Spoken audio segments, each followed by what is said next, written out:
Hello everyone, welcome to all of you. आप सभी का आपके अपने प्यारे प्लेटफॉर्म पे स्वागत है। मैं पीयूष पराशर आप सभी का स्वागत करता हूं।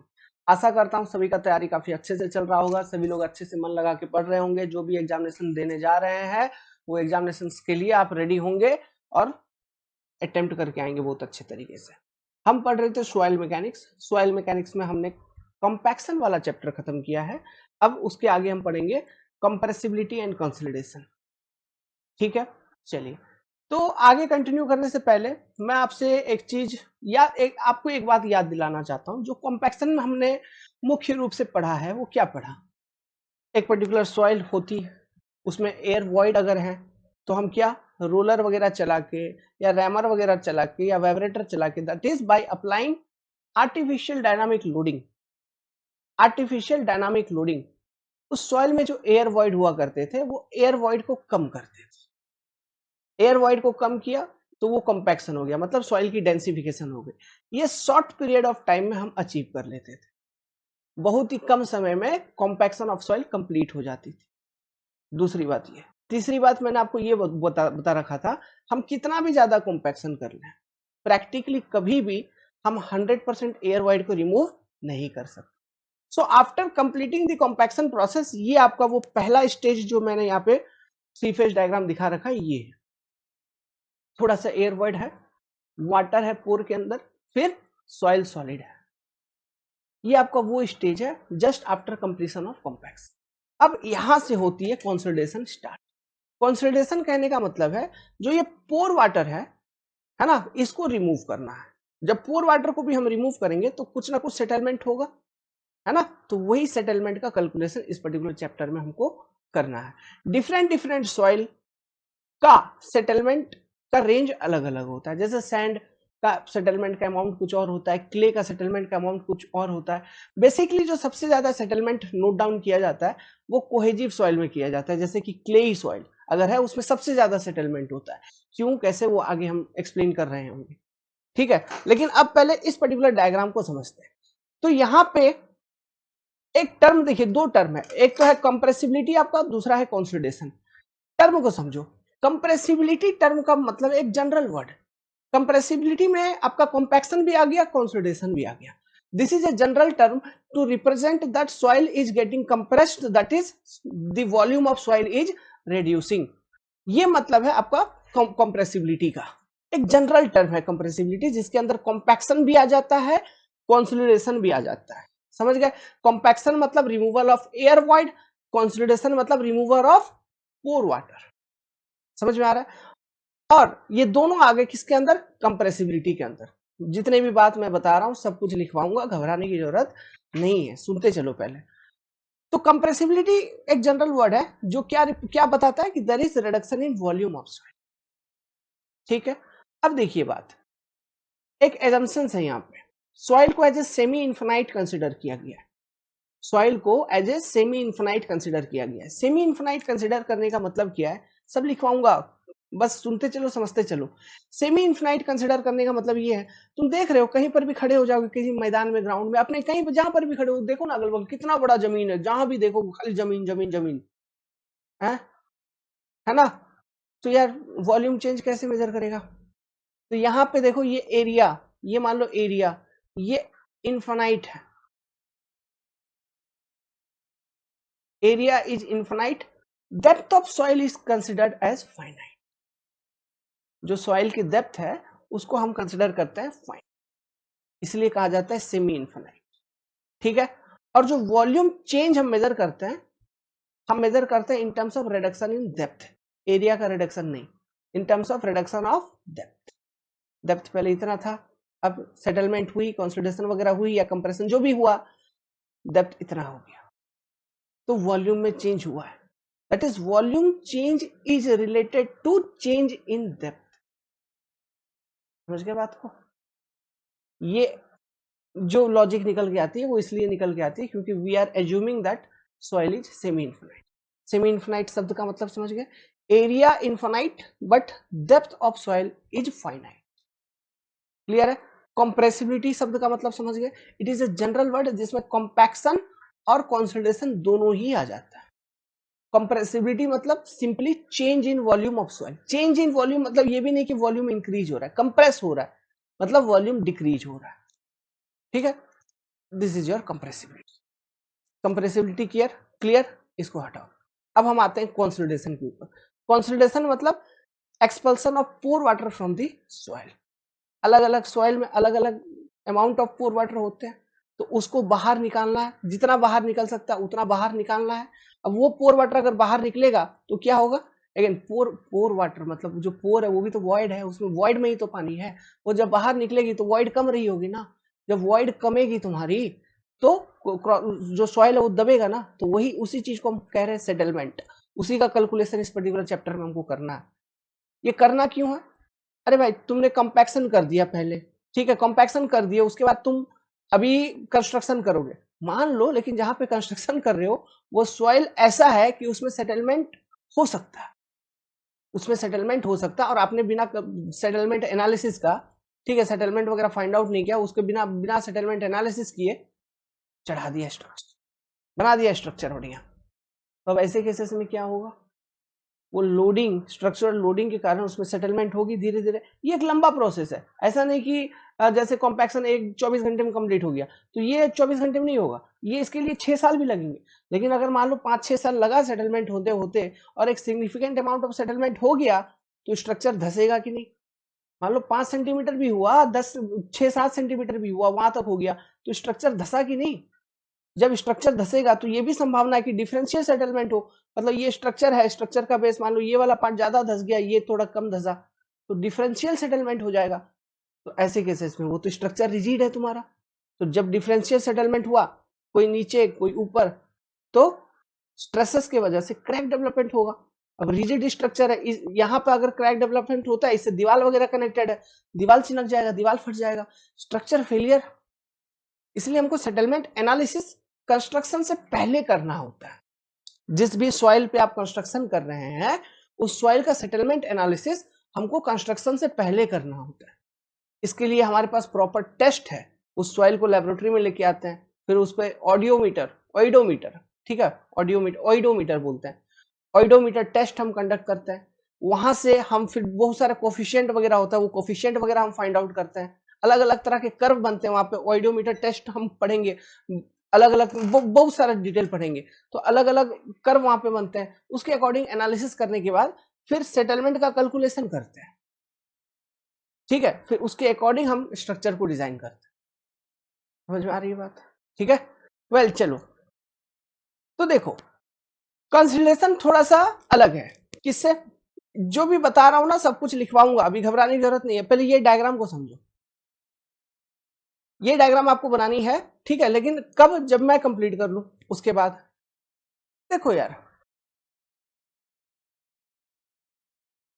पहला बात मुझे ये बताओ, कंसोलिडेशन प्रोसेस में हमको पोर वाटर को एक्सपेल करना है ना, तो जैसे कॉम्पैक्शन में हम डायनामिक लोडिंग लगाते थे, या डायनामिक लोडिंग नहीं लगाएंगे, यहां पर लगाएंगे हम स्टैटिक लोड।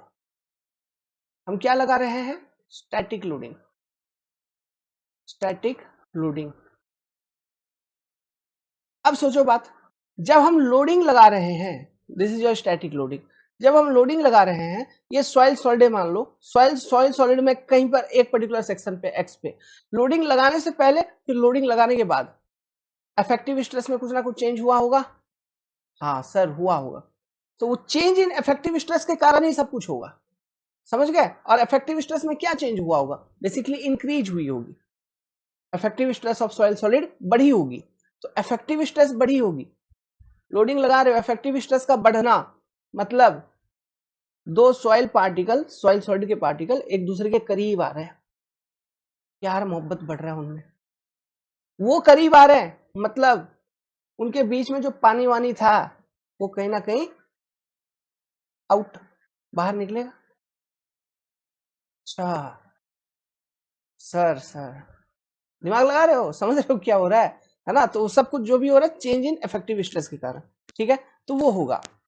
अब सुनना मेरा बात, ये जो पहला स्टेज है आपका, जो मैंने यहाँ पे ये बता रखा है, ये कौन सा स्टेज बता रखा है कि आपने कॉम्पैक्शन फाइनल कर लिया, 100% कॉम्पैक्शन कर लिया। एक मिनट पानी पी लो यार।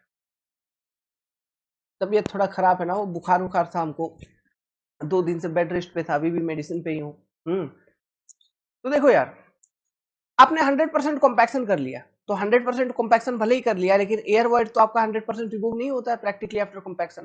तो ये स्टेज पे आपका सॉइल है। अब तुमने यहाँ पे स्टैटिक लोडिंग लगाया, जिस लोडिंग के करस्पॉन्डिंग आपको कंसोलिडेशन करना है। अब ये लोडिंग ऐसे ही हम रखेंगे, धीरे धीरे लोडिंग को इंक्रीज करते रहेंगे जरूरत के हिसाब से, वो अलग चीज है। लेकिन स्टैटिक लोडिंग है, ये नहीं कि लोड को बार बार उठा रहे हैं डाल रहे हैं, उठा रहे हैं डाल रहे हैं, ऐसा नहीं होता है ना। तो ये देखो, आपने स्टैटिक लोडिंग लगाया।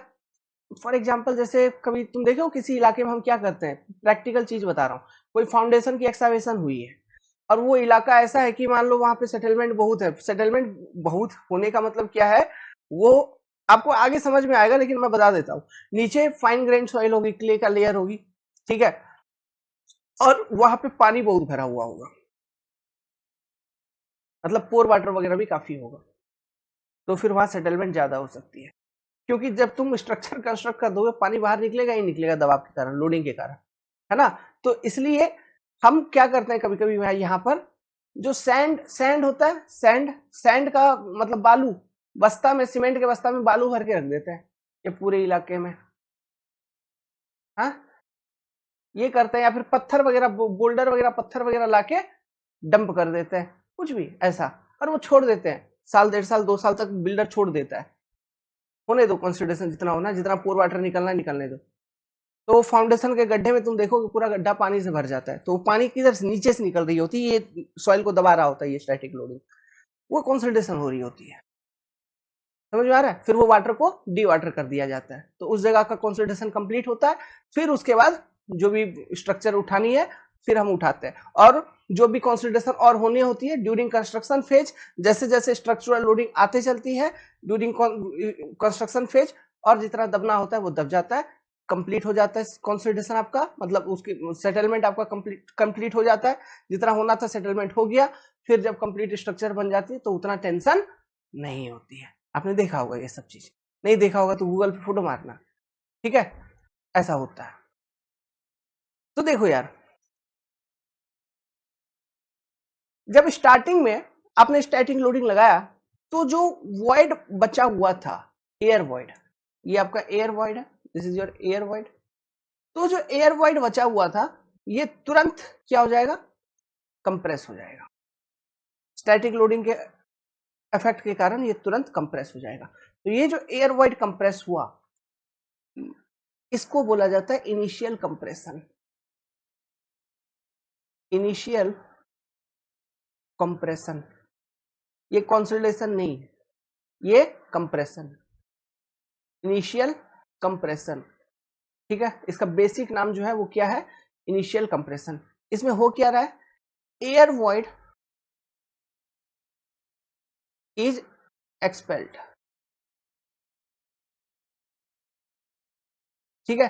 कोई कोई किताब में, क्योंकि ये कंसोलिडेशन वाले चैप्टर के अंदर हम पढ़ते हैं इस बात को, तो कोई कोई बुक में मेंशन कर दिया जाता है, जो कि एकदम लो स्टैंडर्ड का होता है उसमें, कि ये इनिशियल कंसोलिडेशन है, ठीक है। इसको प्री कंप्रेशन भी बोला जाता है कभी, क्या, इनिशियल कंप्रेशन या प्री कंप्रेशन, और कहीं कहीं तो इनिशियल कंसोलिडेशन भी कह दिया जाता है। लेकिन जो करेक्ट वर्ड है, करेक्ट टर्म है, that is your initial compression, या प्री कंप्रेशन आप कह सकते हो, इनिशियल कंप्रेशन। इसमें कॉम्पैक्शन करने के बाद जितने भी एयर वॉइड रह गए होते हैं, ठीक है, उन एयर वॉइड का रिमूवल हो जाता है। फिर जब एयर वॉइड का उनका रिमूवल हो गया, तो अब किस स्टेज पे आया सॉइल, सेकेंड वाले स्टेज पे पहुंचा। अब सॉइल में देखो क्या है, वॉइड है, ये पानी है सॉइल, है ना, ये water, this is your solid. तो जितने भी एयर वॉइड थे वो तुम्हारे हो गए रिमूव। अब तुम्हारे पास क्या बचा, पानी बचा, फिर आपके पास और क्या बचा, सॉलिड बचा, ओके। सो अब तक क्या हो गया, जैसे आपने लोडिंग लगाया तो क्या हुआ होगा, सबसे पहले जो पोर एयर था वो कंप्रेस हुआ, फिर कंप्रेस होके रिमूव हो गया। Compression and expulsion of pore air, ये हो गई कंप्लीट। इस पार्ट को बोला जाता है इनिशियल कंप्रेशन या प्री कंप्रेशन, ठीक है। अब आपका सेकेंड स्टेज पे सॉइल है, लोडिंग तुम्हारी सेम है, जो लोडिंग तुम पहले लगा रहे थे वही लोडिंग अभी भी है या थोड़ा इंक्रीज और किए होगे वो अलग बात है, स्टैटिक लोडिंग है।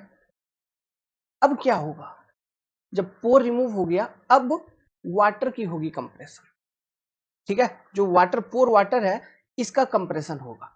लेकिन जो हम एज्यूम करते हैं कि compression of pore water is very much negligible, वो नेग्लिजिबल है, एकदम ना के बराबर, कि पोर वाटर आपका उतना कंप्रेस नहीं होता, ठीक है।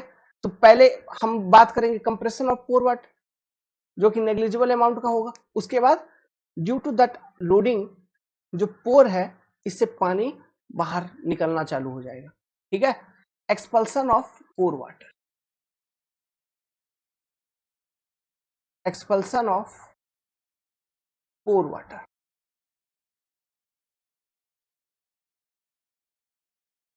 अब बताओ, ये जो पानी निकलेगा, क्या ये पूरा का पूरा पोर वाटर निकल जाएगा? पूरा का पूरा पोर वाटर नहीं निकलता है। जितना मतलब एक कुछ ना कुछ लिमिटिंग वाटर तो रहता ही रहता है ना यार, पूरा का पूरा पोर वाटर नहीं निकलेगा।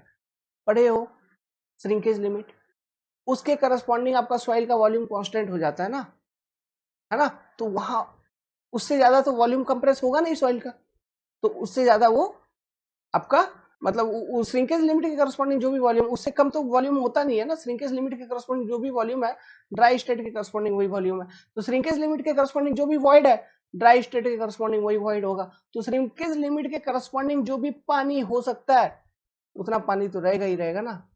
तो सैचुरेशन में वो होगा 100% सैचुरेशन। तो ये जो सेकंड वाला फेज है, देखो जहां से एक्सपल्सन ऑफ पोर वाटर होना चालू हो गया, यहां पर देखो इस स्टेज पे मेरे को ये बताओ डिग्री ऑफ सैचुरेशन क्या है? 100%। यहां से हो गया ये कॉन्सोलिडेशन स्टार्ट, इसी को हम बोलते हैं कॉन्सोलिडेशन, है ना। यहां से हो गया आपका कॉन्सोलिडेशन स्टार्ट। हम यहाँ पे क्या हो रहा है, बेसिकली पोर वाटर का एक्सपल्सन हो रहा है, ठीक है। अच्छा ये ऊपर लिख दिया क्या, यहाँ भी लिख लो यार। अच्छा यहाँ रुको, यहाँ मैं दूसरा दूसरा टर्म लिखवा दूंगा। पोर वाटर का एक्सपल्सन हो रहा है, तो पोर वाटर के एक्सपल्सन होने के कारण वॉल्यूम दबेगा, और जितना एक्सपल्सन होना था पोर वाटर का वो होता हुआ चलेगा अंडर द स्टैटिक लोडिंग। अब ये एक लॉन्ग टर्म प्रोसेस है, ठीक है। जितना भी पोर वाटर का एक्सपल्सन होना था वो होता हुआ चलेगा अंडर द स्टैटिक लोडिंग। ये सडन प्रोसेस नहीं है, it is a long term process. लंबा समय लगता है, हो सकता है 5 साल लगे, 6 साल लगे, एक लॉन्ग टर्म प्रोसेस है, ठीक है। तो ये जो फेज है इसको हम बोलते हैं प्राइमरी कंसोलिडेशन, प्राइमरी कंसोलिडेशन,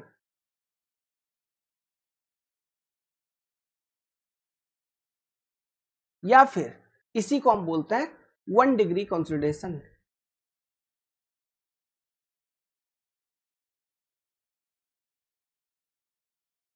समझ गए? और ऐसा नहीं है कि पूरा का पूरा पोर वाटर रिमूव हो जाएगा, जितना रिमूव होना था उतना ही होगा। So during the entire consolidation process, या फिर मतलब जब तक ये प्राइमरी कंसोलिडेशन का प्रोसेस चल रहा है, तुम्हारा देखो at any stage of time, किसी भी टाइम पे तुम देखोगे क्या हुआ होगा, डिग्री ऑफ सैचुरेशन का क्या क्या रोल है यहाँ पे? 100% हमेशा। तो during the entire phase of consolidation your degree of saturation remains 100%। बिजली चली गई, आने दीजिए, कंटिन्यू करते हैं। हम कंटिन्यू करते हैं, ओके ठीक है, विदाउट वेस्टिंग एनी टाइम, क्योंकि हमको भी बहुत सारा काम है। लाइन आएगा तो फिर वेबकैम पे आ जाऊंगा। सुनना, तो प्राइमरी कंसोलिडेशन हो रहा है, मतलब पोर वाटर का एक्सपेंशन हो रहा है, और during the entire primary consolidation phase your degree of saturation remains 100%। Degree of saturation मतलब volume of water upon volume of void, तो ये तो 100% ही रहेगा ना हमेशा during the entire consolidation phase. तो ये थर्ड स्टेज तक आते आते, यहाँ तक आते आते देखो तुम्हारा प्राइमरी कंसोलिडेशन या 1 डिग्री कंसोलिडेशन कंप्लीट हो गया, है ना। अब मैं आपको एक चीज और बता देता हूं, यही प्राइमरी कंसोलिडेशन ही सबसे ज्यादा होता है, ठीक है, यही सेटलमेंट सबसे ज्यादा होती है। समझ गए? अब देखो थर्ड स्टेज पे पहुंच गए, तुम्हारा प्राइमरी कंसोलिडेशन हो गया खत्म। अब यहां के बाद भी ये देखो छोटा सा मैंने वॉल्यूम रिडक्शन यहाँ पे दिखा रखा है, एक मिनट, यहां पर भी मैंने एक छोटा सा वॉल्यूम रिडक्शन आपको दिखा रखा है। देखिए यहां पर भी एक छोटा सा वॉल्यूम रिडक्शन दिखा रहा है। ये जो चीज है ना, ये इसको हम बोलते हैं सेकेंडरी कंसोलिडेशन, सेकेंडरी कंसोलिडेशन।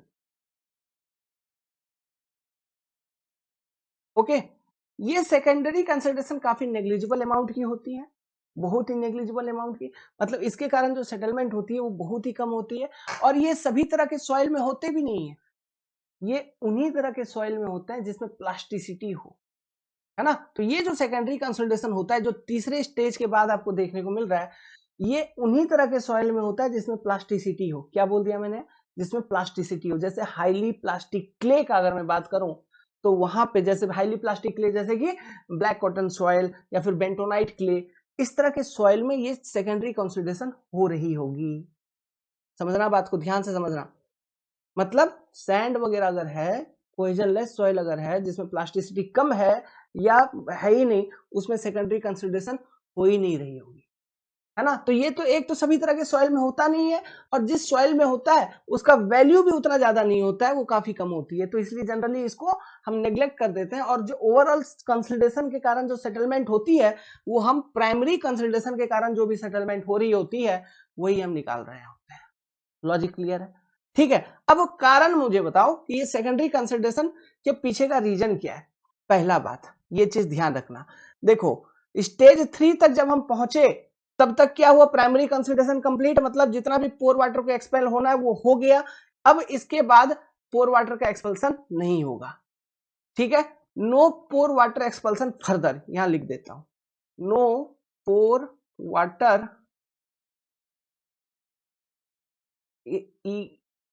से कैसे लिखा गया? नो पोर वाटर एक्सपल्सन फर्दर, ठीक है। अब पोर वाटर की एक्सपल्सन नहीं होगी, तो अब सर पोर वाटर की एक्सपल्सन भी बंद कर दिया आपने, तो सेटलमेंट कैसे होगा? वॉइड कैसे कमेगा? मतलब हाँ, वॉइड कैसे कमेगा? अब वॉइड कैसे कमेगा, मतलब वॉल्यूम कैसे रेड्यूस होगी? अब फिर आप बोल रहे हो सेकेंडरी कंसिडरेशन भी होना है, चलिए मान लिया कि वो हाईली प्लास्टिक सॉइल में होना है, लेकिन फिर भी कैसे, कुछ तो बताओ। Due to plastic readjustment of soil solid. क्या बोला? Plastic readjustment, adjustment of soil solid, ये रीजन होता है 2 डिग्री कंसोलिडेशन का। सेकेंडरी कंसोलिडेशन को हम 2 डिग्री कंसोलिडेशन भी बोलते हैं। अब ये plastic readjustment of soil solid क्या है सर? देखो, यहां पर भी लोडिंग तो तुम रिमूव नहीं किए हो ना, जो स्टैटिक लोडिंग है वो तो लोडिंग लग ही रहा है, अभी भी इधर भी लोडिंग है ना, लोडिंग तो लग ही रहा है, लोडिंग लग ही रहा है। जितना भी पोर वाटर एक्सपेल होके जितना भी प्राइमरी कंसोलिडेशन होना था हो गया, अब भी लोडिंग फर्दर लगा हुआ है। तो अब ऐसे केसेस में क्या होता है, जैसे कि हाईली प्लास्टिक सॉइल जो होती है, जैसे क्ले वगैरह, उसमें क्या मिनरल होता है बाबू? मोंटमोरिलोनाइट। याद करो, कौन सा मिनरल होता है? मोंटमोरिलोनाइट। मोंटमोरिलोनाइट जो मिनरल होता है, उसमें मैंने क्या बोला है? वीक वाटर बॉन्ड रहती है कि नहीं रहती है? कमजोर वाटर बॉन्ड रहता है कि नहीं रहता है? हाँ सर, रहता है। तो अब क्या होगा ना, जब तुम उस तरह के सॉइल में अब और लोडिंग लगाओगे, तो वो जो वीक वाटर बॉन्ड वगैरह होता है वो थोड़ा मोड़ा डिस्ट्रॉय होता है। देखो एक चीज और ध्यान रखो, जो क्ले सॉइल वगैरह होता है उसमें स्ट्रक्चर किस तरह का होता है? बेसिकली मैंने आपको बता रखा है सर, फ्लोकुलेंट टाइप का स्ट्रक्चर जनरली देखने को मिलता है। तो जो फ्लोकुलेंट स्ट्रक्चर मतलब इस तरह का स्ट्रक्चर मिलता है ना भाई, इस तरह का सॉइल स्ट्रक्चर जिसमें बीच बीच में वॉइड वगैरह रहता है, तो इसके ऊपर तुम जब लोड लगाओगे, है ना, तो ये फ्लोकुलेंट स्ट्रक्चर वगैरह भी थोड़ा टूटेगा, तो ये जब टूटेगा तो ये वॉइड वगैरह थोड़ा कम होगा, है ना। प्लस वो जो क्ले मिनरल के बीच में जो ये है तुम्हारा क्या है, वाटर बॉन्ड, उस वो भी थोड़ा सा कंप्रेस होती है, वो भी दबती है, वहां से भी जो वो भी थोड़ा थोड़ा मोड़ा ब्रेक होती है। तो इसी चीज को बोला जाता है plastic readjustment of soil solid. मतलब इतना सारा घटना उसके साथ हो रहा है, मतलब पोर वाटर वगैरह सब कुछ निकला, है ना, तो उसके बाद फिर जब तुम लोडिंग लगा के रखते हो तो कुछ प्लास्टिक रीएडजस्टमेंट होता है सॉइल सॉलिड के बीच में। ध्यान रखना, जो सेकेंडरी कंसोलिडेशन है उसमें पोर वाटर नहीं निकल रहा है, केवल पोर वाटर जितना निकलना था वो निकल गया। अब जो वॉल्यूम में रिडक्शन हो रहा है, it is due to plastic readjustment of soil solid, जिसमें आपका ये फ्लोकुलेंट स्ट्रक्चर वगैरह कोलैप्स होता है, ठीक है। और फिर वो मोंट मोरोलोनाइट क्ले मिनरल प्रेजेंस होने के कारण, जिस कारण से हाईली प्लास्टिक सॉइल होती है वो पर्टिकुलर सॉइल, उसमें जो वाटर बॉन्ड है वो भी फेल होता है कहीं ना कहीं, कुछ कुछ वाटर बॉन्ड वगैरह फेल होता है ना। तो उस कारण से क्या होता है, फिर थोड़ा थोड़ा थोड़ा थोड़ा करके ओवरऑल सॉइल का वॉल्यूम और थोड़ा सा रिड्यूस हो जाता है।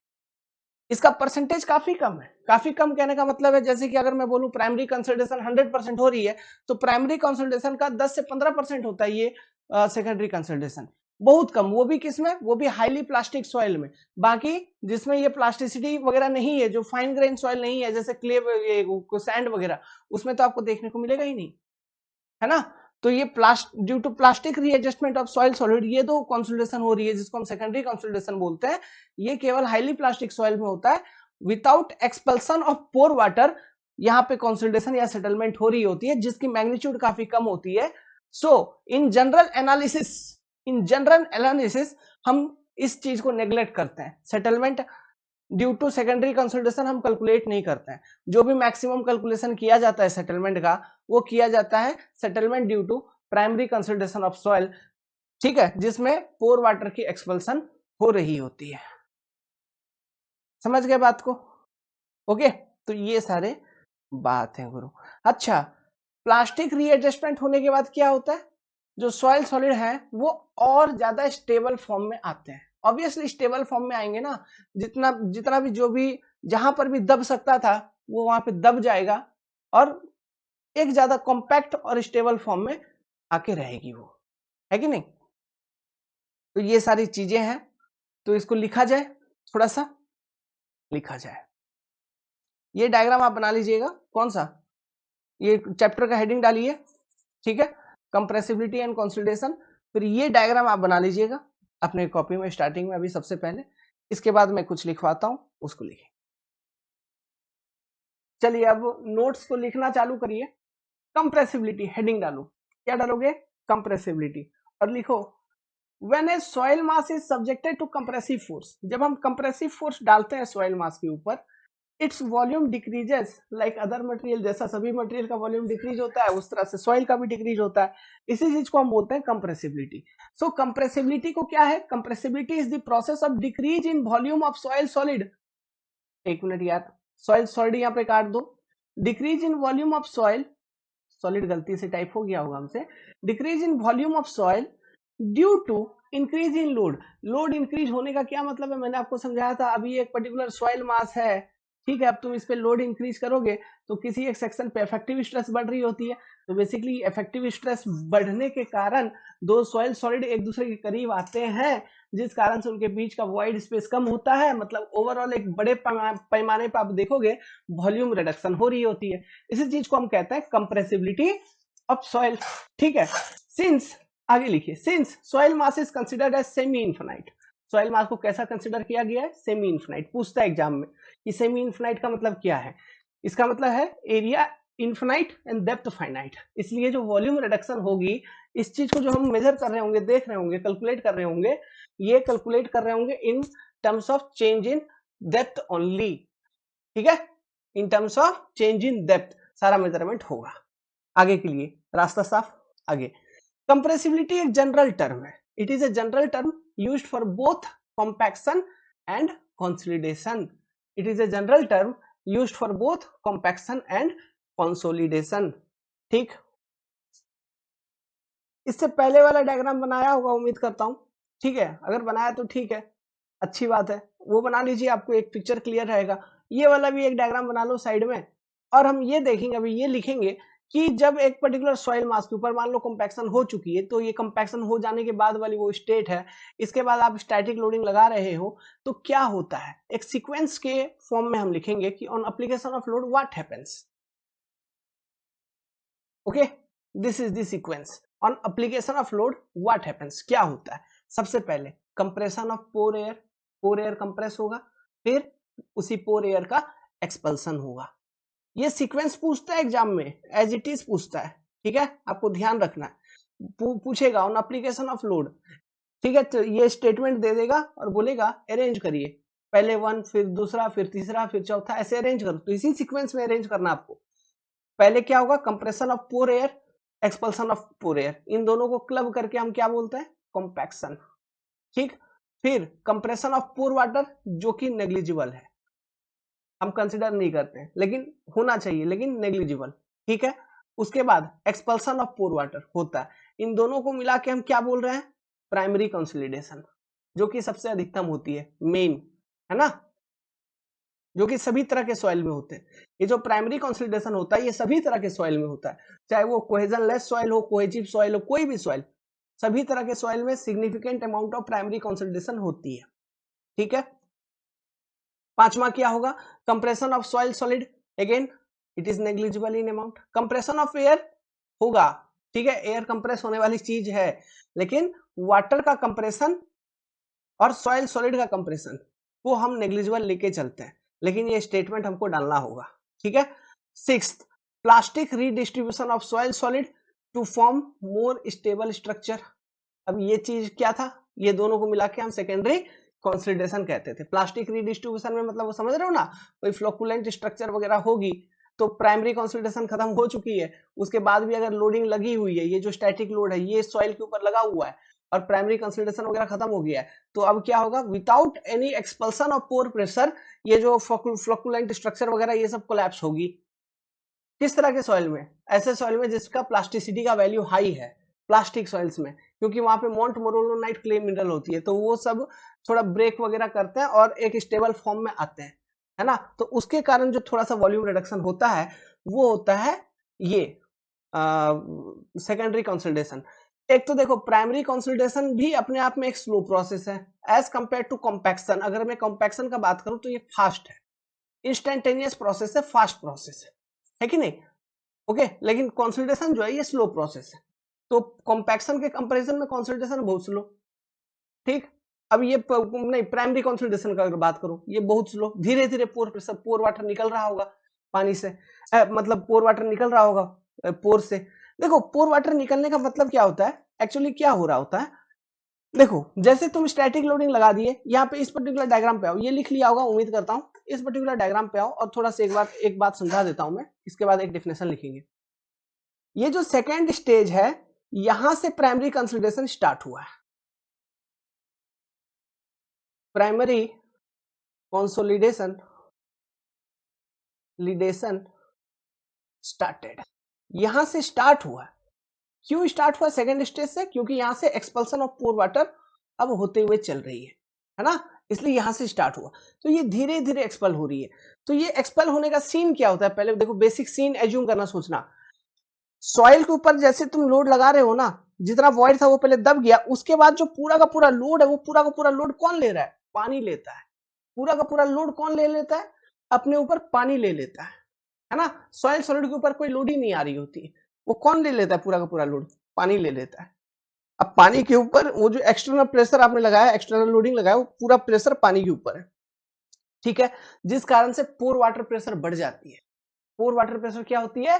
बढ़ जाती है। अब जैसे जैसे समय बीतेगा विथ रिस्पेक्ट टू टाइम, ये पोर से पानी धीरे धीरे बाहर निकलेगा, पोर वाटर प्रेशर कमेगा, और जब पोर वाटर प्रेशर कम रहा है मतलब पोर से पानी बाहर निकल रहा है, पोर वाटर प्रेशर कम रहा है मतलब इस दौरान और क्या हो रही होगी? सॉइल सॉलिड एक दूसरे के करीब आ रहे होंगे, इफेक्टिव स्ट्रेस बढ़ रही होगी। मतलब ये जो excess pore water pressure buildup हुआ था, कौन सा pore water pressure? Excess pore water pressure due to application of this particular loading, जो भी बिल्डअप हुआ था इनिशियली, वो अब ग्रेजुअली धीरे धीरे with respect to time as expulsion of pore water pressure as expulsion of pore water continuous, धीरे धीरे with respect to time all this pressure is transferred over the soil solid which leads to increase in effective stress।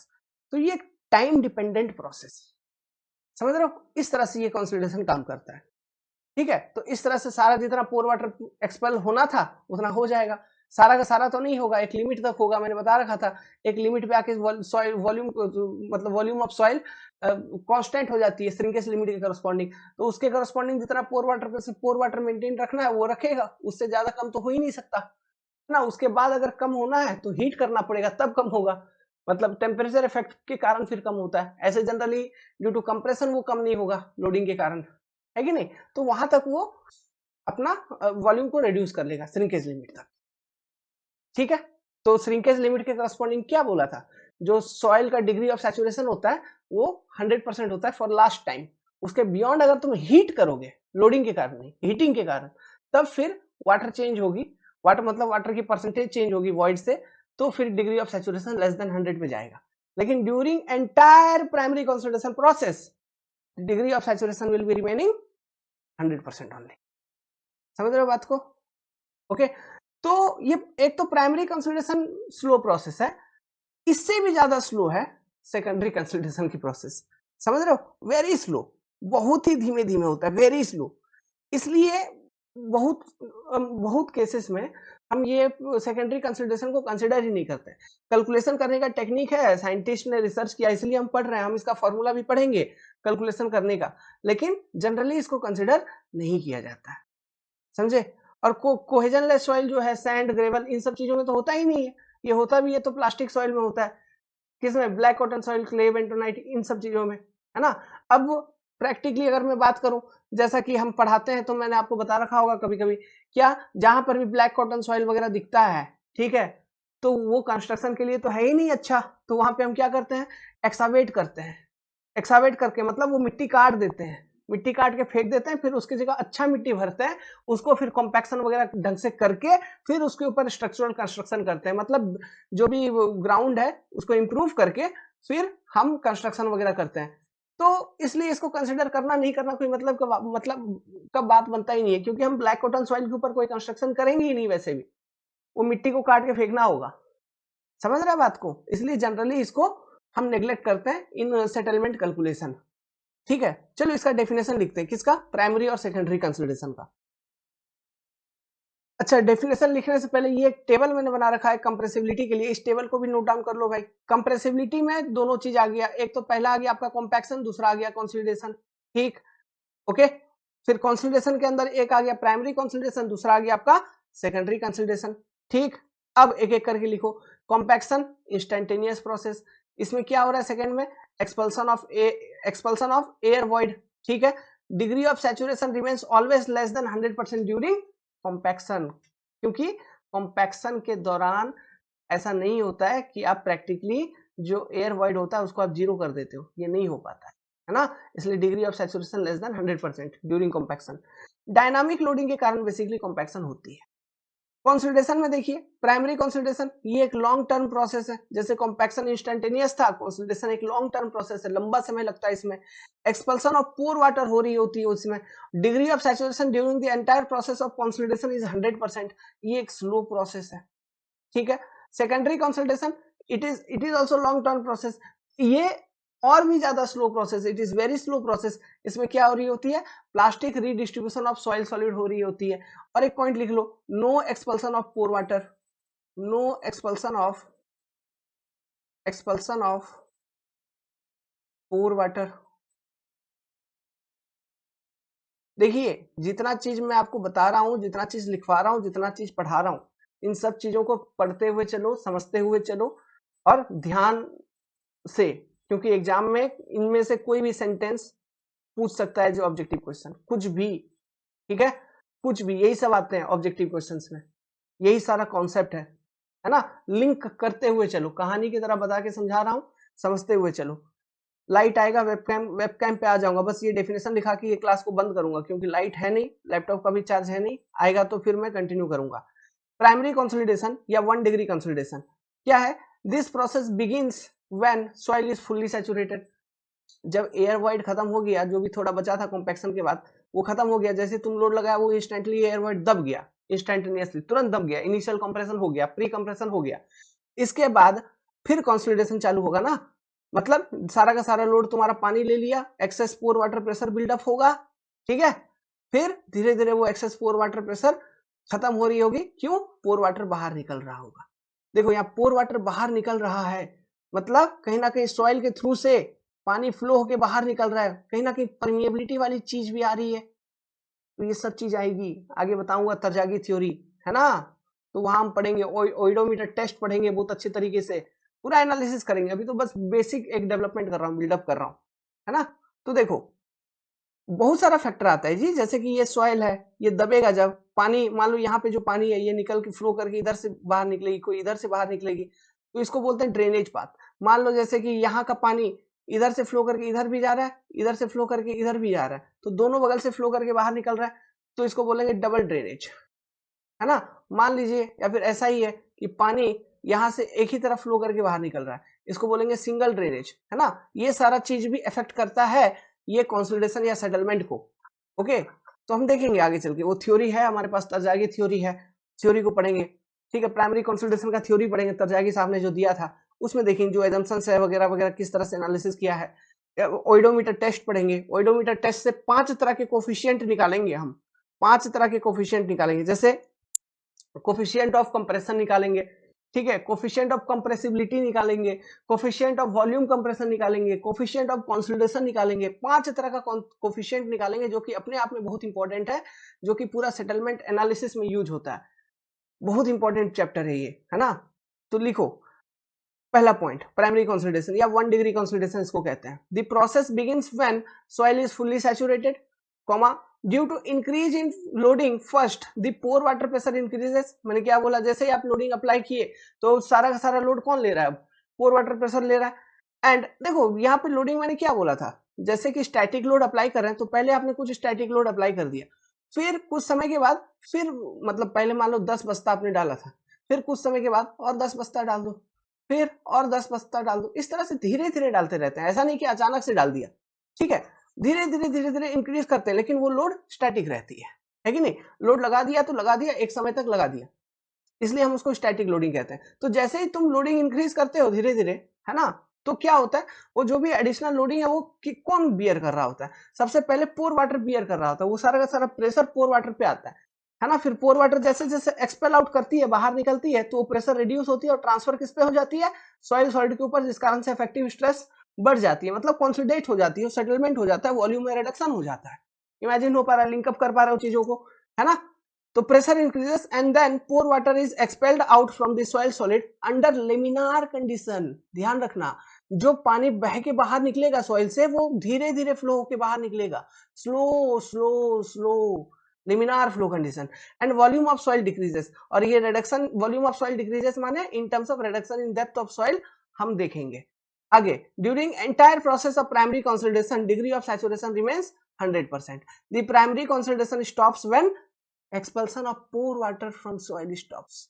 Exam का objective question है engineering service का, कि primary consolidation कब खत्म होता है, जब सॉइल से पोर वाटर प्रेशर निकलना बंद हो जाता है, तब हम समझते हैं कि प्राइमरी कंसोलिडेशन खत्म हो गया, है ना। ओके, तो इसका मतलब ये नहीं है कि पोर वाटर जीरो हो गया, क्वेश्चन में ऑप्शन रहता है पोर वाटर बिकम जीरो, क्योंकि हम यहाँ पढ़ते हैं एक्सपल्सन ऑफ पोर वाटर, तो पोर वाटर जब तक पूरा निकल जाएगा तब तक प्राइमरी कंसोलिडेशन होगी, बच्चों का ऐसा सोचना होता है, तो वो नहीं है, वो गलत है ना। जब पोर वाटर प्रेशर एक लिमिट तक निकलेगी, श्रिंकेज लिमिट तक, क्योंकि उसके beyond volume of soil reduction नहीं हो पाता है, ठीक है, तो वहां तक निकलेगा, बाकी पोर वाटर रहेगा। तो एक्सपल्सन ऑफ पोर वाटर जब स्टॉप होता है तब हम कहेंगे टेक्निकली कि प्राइमरी कंसोलिडेशन आपका खत्म हो गया। अब हेडिंग दीजिए secondary consolidation, secondary consolidation heading दीजिए, लिखिए it start after primary consolidation stop. ये कब शुरू होगा, जब प्राइमरी कंसोलिडेशन स्टॉप हो जाएगी तब ये शुरू होगा। And load is still remaining over soil, मतलब प्राइमरी कंसोलिडेशन खत्म हो जाने के बाद स्टार्ट होगी, कब, लेकिन कंडीशन है कि जो लोडिंग तुमने लगा रखा था वो अभी भी लगा हुआ है, तब उस लोडिंग के अंदर में अब इसमें कुछ फिर सॉइल मतलब कुछ ना कुछ प्रतिक्रिया देगी, रेस्पॉन्स देगी। क्या रेस्पॉन्स देगी, देखो अब पोर वाटर प्रेशर तो निकलना नहीं है, क्योंकि वो उसका पोर वाटर का एक्सपल्सन प्राइमरी कंसोलिडेशन के फेज में स्टॉप हो चुका है, देखो, तो अब पोर वाटर तो निकलना नहीं है, तो क्या होगा, प्लास्टिक रीएडजस्टमेंट होगा सॉइल सॉलिड का, ठीक है, प्लास्टिक रीएडजस्टमेंट होगा। ये किस तरह के सॉइल में देखने को मिलेगा, उस तरह के सॉइल में जिसमें हाई प्लास्टिसिटी होती है, जैसे bentonite clay, black cotton soil, इस तरह के सॉइल में, सिल्ट वगैरह में भी कम होता है ये, ठीक है, केवल हाईली प्लास्टिक सॉइल में ये देखने को मिलता है। फ्लोकुलेंट स्ट्रक्चर वगैरह कोलैप्स होती है। ओके, फिर मेरा बैटरी लो हो गया, ओके कोई बात नहीं, ये कंप्लीट कर लेते हैं, ये लिख लो आप तब तक में, फ्लोकुलेंट स्ट्रक्चर वगैरह कोलैप्स होती है। ओके, फिर मॉन्ट मोरोलोनाइट क्ले मिनरल होती है, जिसमें वाटर बॉन्ड होता है, वीक वाटर बॉन्ड, वो थोड़ा सा कंप्रेस होता है, मतलब वो थोड़ा सा ब्रेक वगैरह होती है, और एक जो सॉइल सॉलिड है एक और ज्यादा स्टेबल स्टेट में कंप्रेस हो जाता है, उस कारण से कुछ ना कुछ वॉल्यूम में रिडक्शन देखने को मिलता है। तो वो, और ये भी धीरे धीरे होता है, बहुत स्लो प्रोसेस है ये भी एक लंबा समय लेता है, 6 से 7 साल लेता है ना। तो ये इनसिग्निफिकेंट कंसिडर किया जाता है, और जनरली जो सेटलमेंट ऑफ सॉइल हम कैलकुलेट करते हैं उसमें हम प्राइमरी कंसिडरेशन के कारण जो भी सेटलमेंट होना है इसी को हम कंसिडर करते हैं और इस चीज को सेकेंडरी कंसिडरेशन को नेग्लेक्ट करते हैं। बट थ्योरी के लिए एग्जाम के लिए हमको पढ़ना पड़ेगा, है ना, तो हम पढ़ रहे हैं, जानकारी होना चाहिए। लिखिए, it start after primary consideration stop and load is still remaining over soil. Second point, it is only observed in highly plastic soil, that is black cotton and bentonite clay. During this phase of consolidation, poor water is not expelled out. During this phase, reorientation of soil solid occur and they get adjusted into more stable state, which lead to volume reduction. Next, it is very slow process and takes several years. It is insignificant in non-plastic, coarse grained soil. जैसे कि gravel and sand में ये होता ही नहीं।